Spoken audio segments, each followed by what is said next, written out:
देखिए, पिछली वीडियो मैंने बताया था स्ट्रॉन्ग एसिड्स और वीक एसिड्स के बारे में कि स्ट्रॉन्ग एसिड्स क्या होते हैं और वीक एसिड्स क्या होते हैं। स्ट्रॉन्ग एसिड्स ऐसे एसिड्स होते हैं जो कम्प्लीटली आयोनाइज्ड हो जाते हैं इन वाटर, यानी वो H प्लस अमाउंट का जो क्वांटिटी है ये ज़्यादा होती है, H प्लस आयन का जो अमाउंट है ये ज़्यादा होता है, उनको स्ट्रॉन्ग एसिड कहा जाता है। जिससे हमारा H2SO4 sulphuric acid, HNO3 nitric acid और HCl हमारे स्ट्रॉन्ग एसिड माने जाते हैं या हैं। और हमारा नेक्स्ट था वीक एसिड। तो वीक एसिड ऐसे उसी का उल्टा होता है, ऐसे एसिड्स जो आयनाइजेशन यानी वाटर में जब उनका आयनाइजेशन होता है तो वो H प्लस का अमाउंट कम देते हैं, यानी उनमें लेस आयनाइजेशन होता है, इसलिए उनको वीक एसिड्स कहते हैं। और वीक एसिड्स के भी मैंने एग्जांपल बताए थे, जैसे कि एसिटिक एसिड, इसी को एथेनोइक एसिड भी कहते हैं, कार्बोनिक एसिड जैसे H2CO3 और सल्फ्यूरस एसिड जिसे H2SO3 कहते हैं, ये वीक एसिड्स हैं। ठीक है, अब इनका जो है नाम इसलिए भी याद करना ज़रूरी है क्योंकि ये फर्दर इनका जो है यूज़ होता है इन नेक्स्ट क्लासेस।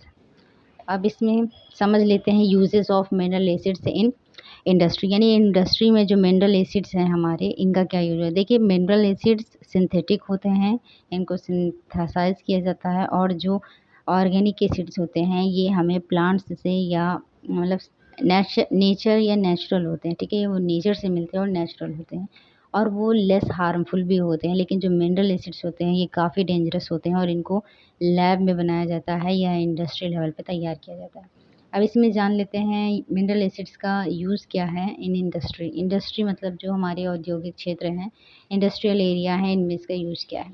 जैसे पहला देख लेते हैं, sulphuric acid H2SO4 is used in the manufacture of fertilisers. Fertilisers जिनको उर्वरक कहते हैं, जो हमारे जो है एग्रीकल्चर से जुड़े हुए हैं, और वो उसमें जो है फर्टिलाइजर्स भूमि यानी जो ज़मीन है उसकी उर्वरकता को बढ़ाने के लिए यूज़ किया जाता है। जैसे अमोनियम सल्फेट यानी NO2SO4 पेंट्स में यूज़ किया जाता है, डाई में यूज़ किया जाता है, केमिकल्स, प्लास्टिक, सिंथेटिक फाइबर्स यानी जो फाइबर्स जो सिंथेटिक होते हैं उनमें यूज़ किया जाता है, डिटर्जेंट में H2SO4 का यूज़ होता है, एक्सप्लोसिव जो विस्फोटक होते हैं थोड़ा सा प्लास्टिक होते हैं उनमें यूज़ किया जाता है, और कार बैटरीज़ में आगे आप पढ़ेंगे जब 12th क्लास में एक चैप्टर होता है इलेक्ट्रोकेमिकल सेल्स का, उसमें जब आप पढ़ोगे तो उसमें एक आता है लेड एक्यूमुलेटर, उसमें जो है H2SO4 को एज अ इलेक्ट्रोलाइट यूज़ किया जाता है। तब आपको पता चलेगा कि ये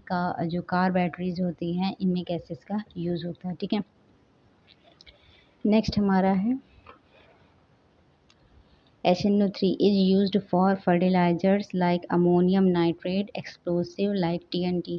TNT ट्राई नाइट्रोटोल्यूइन होता है और ये ऑर्गेनिक केमिस्ट्री का बहुत ही इम्पॉर्टेंट पॉइंट है, जो कि 1 या 2 नंबर में आ सकता है कि TNT का यूज़ क्या होता है और TNT बनता कैसे है। तो उसमें HNO3 का TNT में यूज़ होता है। ठीक है, तो TNT के जो है फॉर्मेशन में HNO3 का यूज़ होता है। फर्टिलाइज़र्स के फॉर्मेशन में देखिए TNT भी एक तरीके का एक्सप्लोसिव है, और डाई और प्लास्टिक में इसका यूज़ होता है। ठीक है, और अब हमारा जो एक इम्पॉर्टेंट एसिड बचता है वो है हमारा हाइड्रोक्लोरिक एसिड, जिसे हम HCl कहते हैं। अब देखिए, जो हाइड्रोक्लोरिक एसिड है उसका यूज़ होता है removing oxide film from steel object before they are galvanised.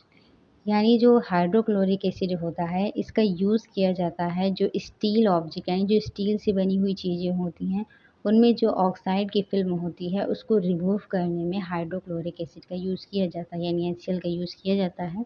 यहाँ एक पॉइंट आया है before they are galvanised. Galvanised का मतलब होता है इनका गैल्वेनाइजेशन होता है, और गैल्वेनाइजेशन जो होता है जिंक की लेयर को चढ़ाया जाता है या किसी दूसरी मेटल की लेयर को चढ़ाया जाता है। ठीक है, ये जब कोरेजन के बारे में आप पढ़ोगे तो जो कोरेजन होता है उसके बारे में तो उसमें ये बताया जाता है,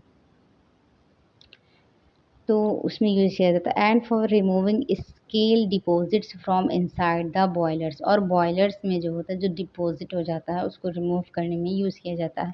it is also used in die stuff, textile, food and leather industries. Die stuff same वही, इसका डाई में भी यूज़ किया जाता है। टेक्सटाइल यानी जो कपड़े क्लॉथ्स का जो इंडस्ट्री है उसमें इसका यूज़ किया जाता है। फूड में यूज़ किया जाता है, और लेदर में लेदर इंडस्ट्री में यूज़ किया जाता है। अब यहाँ एक फूड से एक क्वेश्चन बनता है कि हमारे इंटेस्टाइन में भी एक एसिड बनता है, और वो एसिड कौन सा है, उस एसिड्स के बारे में आप सर्च कीजिए कि वो एसिड्स कौन सा है जो हमारे इंटेस्टाइन में बनता है और वो नॉर्मली कितना हार्मफुल होता है, उसके बारे में देखिएगा। और इंटेस्टाइन कैसे इसको एक्सेप्ट करता है एसिड को, वो भी पता कीजिएगा।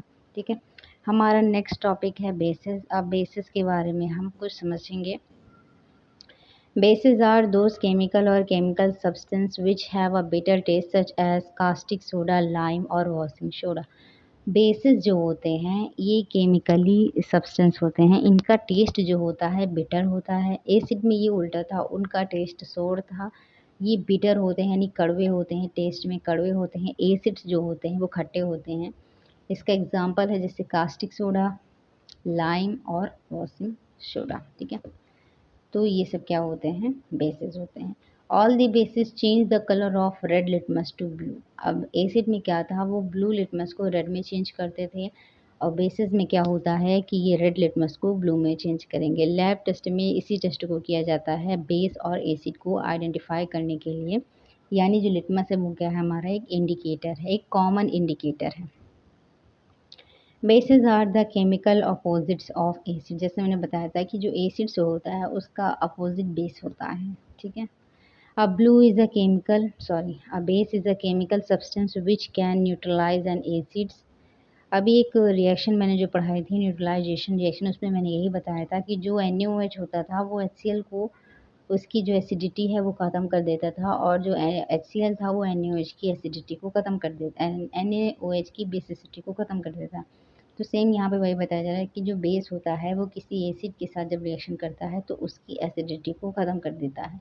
ऑल द मेटल ऑक्साइड्स और हाइड्रोक्साइड आर बेसिस। जितने भी मेटल के ऑक्साइड हैं या हाइड्रोक्साइड है जैसे Na2O, NaOH, CO, calcium oxide, sodium hydroxide, sodium oxide या कैल्शियम हाइड्रोक्साइड, मेटल कार्बोनेट्स या हाइड्रोकार्बोनेट्स। मेटल कार्बोनेट जैसे NO2CO3 हो गया, हाइड्रोकार्बन जैसे NaHCO3 हो गया, are also consider to be bases because they neutralise the acids. ये रहे इनके एग्जाम्पल। ये है सोडियम कार्बोनेट, ये है सोडियम कार्बोनेट, ये है कैल्शियम कार्बोनेट और ये है सोडियम बाइकार्बोनेट। ठीक है, तो ये हमारा हुआ बेसिस के बारे में।